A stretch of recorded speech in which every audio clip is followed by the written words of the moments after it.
Hello students, welcome to economic class. So children, in the previous video we have started chapter banking and also we have discussed about commercial bank, types of commercial bank, functions of commercial bank, right? And the most important functions of commercial bank, that was credit creation or money creation. Here we have started chapter number 6 is continue. Banking video number 20 is this, and in this video we are going to discuss about the functions of central bank. So children, as you know that, because I have already told you in the previous chapter that central bank is an apex institutions which control and regulate banking system in the country. किसी एक country में या किसी एक economy में एक ही central bank होता है और वो पूरे बैंकिंग को कंट्रोल करता है और रेगुलेट करता है. अपनी कंट्री का सेंट्रल बैंक है रिजर्व बैंक ऑफ इंडिया, जो पूरी बैंकिंग सिस्टम को कंट्रोल करता है और रेगुलेट करता है. तो चिल्ड्रन, जब वो बैंकिंग सिस्टम को सेंट्रल बैंक कंट्रोल करता है और रेगुलेट करता है तो कौन कौन से पर्टिकुलर फंक्शंस हैं जो रिजर्व बैंक ऑफ इंडिया या आरबीआई को करना पड़ता है ताकि हमारी कंट्री में बैंकिंग सिस्टम और जो फिनेंशियल सिस्टम है वो स्मूथली वर्क कर सके. लेकिन चिल्ड्रन, सेंट्रल बैंक का जो फंक्शन है कॉमर्शियल बैंक के फंक्शन से थोड़ा सा डिफरेंट है. हमने आपको प्रीवियस वीडियो में बताया था कि कॉमर्शियल बैंक का फंक्शन है प्रॉफिट अर्निंग, राइट, कि वो प्रॉफिट अर्निंग के लिए काम करता है. वो हमारे डिमांड डिपॉजिट को एक्सेप्ट करता है जिस पर हमें कम रेट देता है और उसी अमाउंट को जब हमें लोन लैंड करता है तो उस पर वो ज़्यादा इंटरेस्ट चार्ज करता है. तो इन दोनों के बीच का जो डिफरेंस है वो उसका प्रॉफिट हो जाता है. लेकिन इसके अपोजिट सेंट्रल बैंक का फंक्शन जो है प्रॉफिट अर्निंग नहीं होता है. सेंट्रल बैंक का फंक्शन होता है या सेंट्रल बैंक का जो ऑब्जेक्टिव होता है वो होता है इकोनॉमिक वेलफेयर. कहने का मतलब ये है कि सेंट्रल बैंक इकोनॉमिक वेलफेयर के लिए काम करता है ताकि हमारी कंट्री में इकोनॉमिक वेलफेयर हो सके और हमारी इकोनॉमी डेवलप हो सके. तो सेंट्रल बैंक के कुछ फीचर है चिल्ड्रन जो यहाँ पर शॉर्ट में लिखे हैं, आप देख सकते हैं. हमने आपको बताया, पहले हम इसकी डेफिनेशन यहाँ जो इसके बारे में लिखा है देख लेते हैं. और central bank is an apex institution of a country that controls and regulates monetary and financial system of the country. In India reserve bank operates as a central bank. India ने central bank reserve bank of India को declare कर दिया है. इसके कुछ features हैं वो भी देख लेते हैं. It is an apex bank and regulates money supply. हमारी कंट्री में चिल्ड्रन मनी जो सप्लाई है उसको रेगुलेट करता है. इसके बारे में हम अगले वीडियो में चिल्ड्रन बात करेंगे क्योंकि ये मनी सप्लाई के बारे में और मनी को जो मनी सप्लाई को कंट्रोल करना, कब मनी सप्लाई को ज़्यादा करना है और जब ज़्यादा है तब उसको कैसे कम करना है, ये हम अगले वीडियो में सेपरेटली पढ़ेंगे क्योंकि ये बहुत इंपॉर्टेंट है और उसमें थोड़ा सा टाइम भी लगता है. And credit in the country, ठीक है, कि सेंट्रल बैंक ये भी डिसाइड करता है कि कॉमर्शियल बैंक कितना क्रेडिट क्रिएट करेंगे. It does not deal with the public. Children, ये भी एक इंपॉर्टेंट पॉइंट है जिसके बारे में हम लोग पिछले वीडियो में डिस्कस कर चुके हैं कि कॉमर्शियल बैंक नॉर्मल पीपल से डील करता है. लेकिन आपने कभी नहीं सुना होगा कि सेंट्रल बैंक जो है नॉर्मल पीपल से डील कर रहा है या किसी एक पर्टिकुलर पर्सन का अकाउंट जो है रिजर्व बैंक ऑफ इंडिया में है. क्यों? क्योंकि reserve bank of India normal people से कोई डीलिंग नहीं करता है. इसकी सारी डीलिंग कॉमर्शियल बैंक से होती है और गवर्नमेंट से होती है. नेक्स्ट है its functions for the welfare of the economy. Already I have told you it has the exclusive right to issue currency. Children, government ने, इंडियन गवर्नमेंट ने सेंट्रल बैंक को एक्सक्लूसिव ऑथराइज कर रखा है, एक्सक्लूसिव राइट दे रखे हैं कि केवल रिजर्व बैंक ऑफ इंडिया या हमारा सेंट्रल बैंक ही कंट्री में करेंसी को प्रिंट करेगा और इशू करेगा. तो ये केवल आरबीआई ही हमारी कंट्री में करता है, इसके अलावा और कोई नहीं करता है. जितने भी आपने करेंसी नोट देखे हैं जो 1 रुपये से ज़्यादा के हैं, 2 रुपीज़ की करेंसी, 5, 10, 20, 50, 100, 200, 500 एंड 2000 की जितनी भी करेंसी हैं ये सभी कौन प्रिंट करता है? रिजर्व बैंक ऑफ इंडिया करता है. इसके फंक्शंस कुछ चिल्ड्रन हमने कुछ अलग अलग पार्ट में डिवाइड किए हैं. हमें यहाँ पर 4 जो फंक्शंस हैं उनके बारे में डिस्कस करने वाले हैं. जो 5th फंक्शन है चिल्ड्रन वो हम अगले वीडियो में आपसे डिस्कस करेंगे, जिसका नाम है मनी कंट्रोल या credit control in the economy. First इसका फंक्शन है चिल्ड्रन करेंसी अथॉरिटी। जैसे कि मैंने आपको पहले बताया, करेंसी अथॉरिटी जो इसका फंक्शन, इसको बैंक ऑफ इशू भी कहते हैं। ठीक है, कि हमारी कंट्री में रिजर्व बैंक ऑफ इंडिया को ये ऑथराइज किया है कि वो करेंसी को प्रिंट करेगा और सप्लाई करेगा।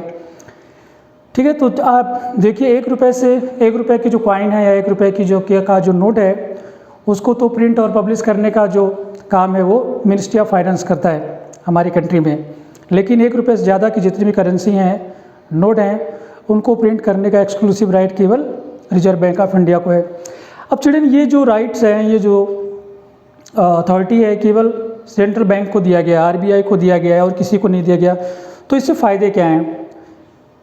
तो चिल्ड्रन इसके फ़ायदे यहाँ पर देखिए आप लिखा हुआ है कि जब हम रिजर्व बैंक ऑफ इंडिया को ही ऑथराइज किया गया कि वो करेंसी को प्रिंट करेगा और सर्कुलेट करेगा या सप्लाई करेगा, तो इससे क्या क्या फ़ायदे हैं? फर्स्ट तो है it leads to uniformity in the note circulation, कि एक यूनिफॉर्मिटी बनी रहती है नोट सर्कुलेशन में। ठीक है, कि जितने भी करेंसी नोट्स हैं उनकी साइज, उनकी प्रिंटिंग, उनका कलर वो सेम एक जैसा रहता है, जिससे कि हम बहुत ही आसानी से उनकी आइडेंटिफिकेशन कर लेते हैं कि ये ओरिजिनल है या ये डुप्लीकेट नोट है। क्योंकि आपने देखा होगा कि बहुत सारी डुप्लीकेट करेंसी भी कभी कभी हमारी इकोनॉमी में आ जाती है।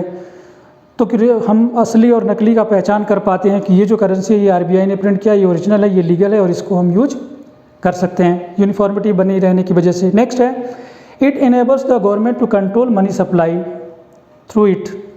ठीक है, क्योंकि ये सारा काम सेंट्रल बैंक देखता है, तो वो इकोनॉमी के नीड के अकॉर्डिंग, ठीक है ना, सप्लाई को कम भी कर सकता है और ज़्यादा कर सकता है, क्योंकि ये एक ही इंस्टीट्यूशन को डिसीजन लेना है।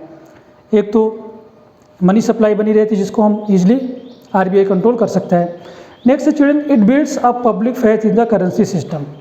ठीक है, जो करेंसी का सिस्टम है इसमें पब्लिक का फेथ बना रहता है कि ये गवर्नमेंट ने ऐसा किया है, तो गवर्नमेंट पे लोगों का ट्रस्ट है, गवर्नमेंट लोगों को भरोसा है, ठीक है ना, कि हमें इसके बदले में जो गवर्नमेंट ने प्रॉमिस जैसे करता है ना, क्योंकि जो करेंसी नोट हैं इनका इंट्रिंसिक वैल्यू चिल्ड्रन बहुत कम होता है। 100 रुपये के नोट का जो ओरिजिनल कॉस्ट जो इसका मटेरियल उसमें लगा हुआ है वो 10 रुपये का होगा मुश्किल से, तो इंट्रिंसिक वैल्यू उसकी बहुत कम होती है, लेकिन उसका फेस वैल्यू बहुत ज़्यादा होता है। ठीक है ना, तो उसकी फेस वैल्यू पे पब्लिक को फेथ बना रहता है कि ये गवर्नमेंट ने प्रिंट किया है तो ये असली है, हम इसको यूज कर सकते हैं। चलिए हम नेक्स्ट फंक्शन की बात चिल्ड्रन कर लेते हैं, banker to the government. Children अभी हमने बताया कि जो रिजर्व बैंक ऑफ इंडिया है वो नॉर्मल पीपल के साथ कोई ट्रांजेक्शन नहीं करता है, ठीक है, लेकिन गवर्नमेंट का जो अकाउंट है वो आरबीआई के पास होता है। गवर्नमेंट के अकाउंट को आरबीआई ऑपरेट करता है, उसका जितना भी ट्रांजैक्शन है उसका रिकॉर्ड रखता है, ठीक है ना। तो इसका carrying out all banking business of the government, government के जितने भी पेमेंट आने हैं या उसको पेमेंट करना है, सब्सिडी देनी है या ग्रांट देना है, ग्रांट लेना है, ये जो सारा रिकॉर्ड है गवर्नमेंट का, पैसे का जितना भी लेन देन है वो सारा आरबीआई देखता है। ग्रांटिंग लोन्स एंड एडवांसेस, ठीक है, लोन कितना देना है, किस सेक्टर में देना है, कितना एडवांस देना है, ये सारा कुछ record reserve bank of India रखता है on the behalf of government. Managing public debt, public debt को भी मैनेज करता है, ठीक है ना। पब्लिक डेट का मतलब कि पब्लिक से कितने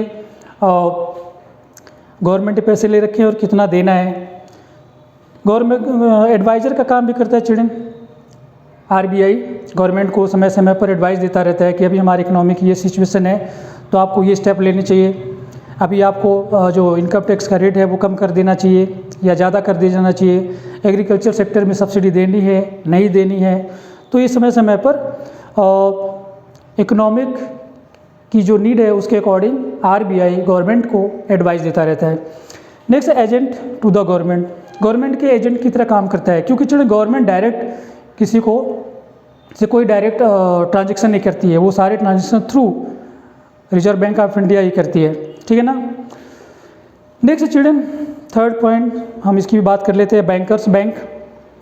आपने देखा कि रिजर्व बैंक ऑफ इंडिया, हमने आपको पिछले वीडियो में बताया था कि जो रिजर्व बैंक ऑफ इंडिया बैंकों का बैंक है, जितने भी कॉमर्शियल बैंक हैं उन सभी का account reserve bank of India के पास होता है, ठीक है ना।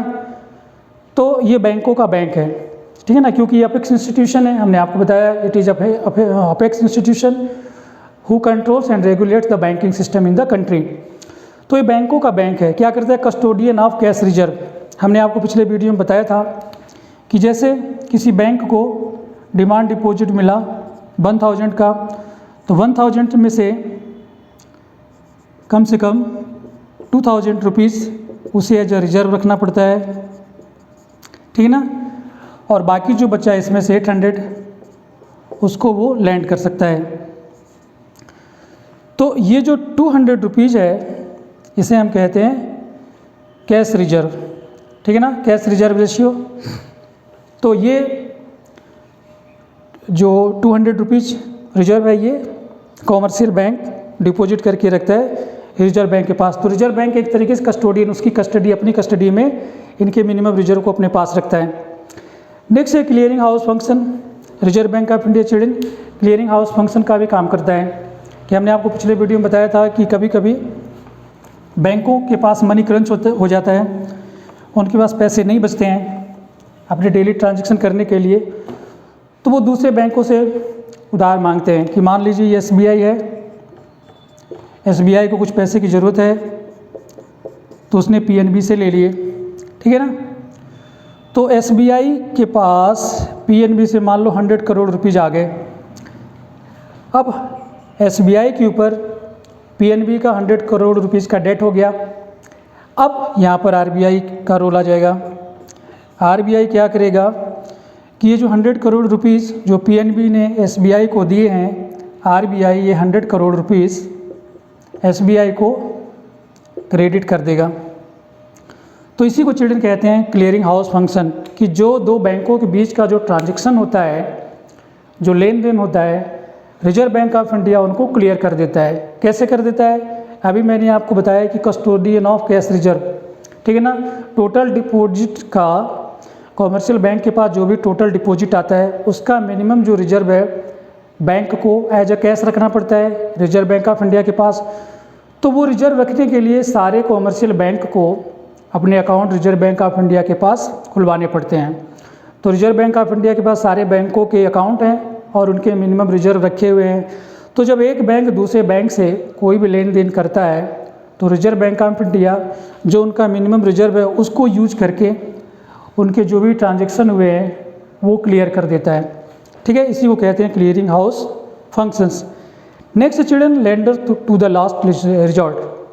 अभी हमने यहाँ पर बताया कि जब SBI को कुछ पैसे की ज़रूरत है तो उसने PNB से ले लिया। अगर ऐसा भी हो सकता है कि जब SBI PNB के पास गया, PNB के पास पैसे नहीं हैं, मना कर दिया, ठीक है। SBI गया बैंक ऑफ बड़ौदा के पास, केनरा बैंक के पास, सारे बैंकों में, यानी जितने भी वो अपने सोर्स ढूंढ रहा था वहाँ से उसको पैसे नहीं मिले, तो लास्ट में किसके पास जाएगा, लास्ट में जाएगा वो रिजर्व बैंक ऑफ इंडिया के पास, RBI के पास जाएगा, कहेगा कि हमारे पास मनी क्रंच है, हमारे पास डेली ट्रांजैक्शन के लिए पैसे नहीं हैं, तो हमें पैसे दे दो। तो reserve bank of India work as a last resort, कि जब बैंक को कहीं से कोई फैसिलिटी नहीं मिलती, कहीं से उधार नहीं मिलता, तो रिजर्व बैंक ऑफ इंडिया उनको उधार दे देता है। So it was the function of bankers bank. Next children हम बात कर लेते हैं। अब देखिए जो बैंकर्स बैंक की तरह जो काम करता है उसके कुछ इंपॉर्टेंट पॉइंट्स यहाँ पर हमने लिख रखे हैं कि reserve bank of India assure करता है that commercial bank do not suffer from shortage, ठीक है ना, कि जो इतने भी कॉमर्शियल बैंक हैं कभी उनको शॉर्टेज ना हो, पैसे की कोई कमी ना हो जिसकी वजह से कि पब्लिक का फेथ कॉमर्शियल बैंक पे कम हो जाए, तो वो उनकी हेल्प करती रहती है। नेक्स्ट है there should be stability in the money market. Money market में चिल्ड्रन स्टेबिलिटी बनी रहनी चाहिए। स्टेबिलिटी तभी बनी रह सकती है जब कॉमर्शियल बैंकों के पास उनका जो फंक्शन है स्मूथली चलता रहे, उनके पास पैसा आता रहे और जाता रहे। There should be liquidity in the financial market. Financial market में लिक्विडिटी बनी रहनी चाहिए कि किसी के पास शेयर है वो बेचना चाहे तो बेच सके। बेच तभी पाएगा कि जब खरीदने के वाले के पास कैश हो। तो जब कैश रहेगा तो उसको हम लिक्विड बहुत जल्दी कर सकते हैं, यानी लिक्विड में कन्वर्ट आसानी से कर सकते हैं। Next children economic disruption as a useful result of financial panic in the is prevented. Economy में जो डिसरप्शन होता है, जो डिस्टर्ब होता है, उसकी वजह से फिनेंशियल पैनिक जो आने वाला है उसको हम प्रिवेंट कर सकें, ये मेक श्योर करता है reserve bank of India. Next children last जो फंक्शन है लास्ट तो नहीं कहूँगा मैं, क्योंकि इसके बाद हम लोग एक और फंक्शन पढ़ने वाले हैं जो बहुत इंपॉर्टेंट है। ये फोर्थ है इस वीडियो के अकॉर्डिंग, एज ए सुपरवाइजर, ठीक है ना। तो डेफिनेशन की चीज़ें बिगनिंग में ही बता दिया कि ये अपेक्स बॉडी है, कौन, आरबीआई। आरबीआई एक अपेक्स बॉडी है और ये कॉमर्शियल बैंक को कंट्रोल करता है और रेगुलेट करता है। तो कंट्रोल और रेगुलेट करने के लिए RBI works as a supervisor, supervisor की तरह काम करता है। यानी कि कोई काम कर रहा है उसको आप सुपरवाइज कर रहे हैं, आप उसको देख रहे हैं कि वो काम ठीक से कर रहा है कि नहीं कर रहा है। अगर आपको लगता है कि काम वो गलत कर रहा है तो आप उसको जाकर सही तरीके बता दे, सही मेथड बता देते हैं कि ऐसे नहीं ऐसे करो, ठीक है ना। तो इसी तरीके से कॉमर्शियल बैंक को आरबीआई सुपरवाइज करता है और टाइम टू टाइम उनको एडवाइस भी देता रहता है। क्या क्या वो हैं, the central bank supervises, regulate and control the commercial bank, ठीक है ना। सुपरवाइज भी करता है, रेगुलेट भी करता है और कंट्रोल भी करता है। द रेगुलेशन में भी रिलेटेड टू देयर लाइसेंसिंग, देखो जो branch expansion, liquidity of assets, management, amalgamation and liquidation, ये सारे जो मेजर्स हैं रिजर्व बैंक ऑफ इंडिया लेता है कॉमर्शियल बैंक को लिक्विड करने के कंट्रोल करने के लिए, रेगुलेट करने। जैसे कि ये लाइसेंसिंग है, अगर कोई bank reserve bank of India को रिक्वेस्ट करता है कि मुझे एक नई ब्रांच खोलनी है, तो रिजर्व बैंक ऑफ इंडिया उनको लाइसेंस दे भी सकता है, नहीं भी दे सकता है। किसी का ब्रांच एक्सपेंशन का प्लान है, ठीक है ना, या कोई प्राइवेट इंस्टीट्यूट आकर और वो बैंक खोलना चाहता है, तो ये सारा जो डिसीजन है ये आरबीआई लेता है इकोनॉमिक वेलफेयर के लिए। लास्ट में आ जाते हैं children, it also includes periodic inspections of the bank. RBI को अगर लगता है कि कोई पर्टिकुलर बैंक जो है उसकी बातों को नहीं मान रहा है, उसने जो रूल बनाए हैं उसके अकॉर्डिंग नहीं चल रहा है, तो टाइम टू टाइम इसको चेक करने के लिए वो इंस्पेक्ट करता रहता है कि जो हमने CRR या SLR जो फिक्स कर रखा है वो रिजर्व बैंक के पास है या नहीं है। ठीक चिल्ड्रन, तो ये हो गए चिल्ड्रन सेंट्रल बैंक के फंक्शंस। अब हम अगले वीडियो में आपसे बात करेंगे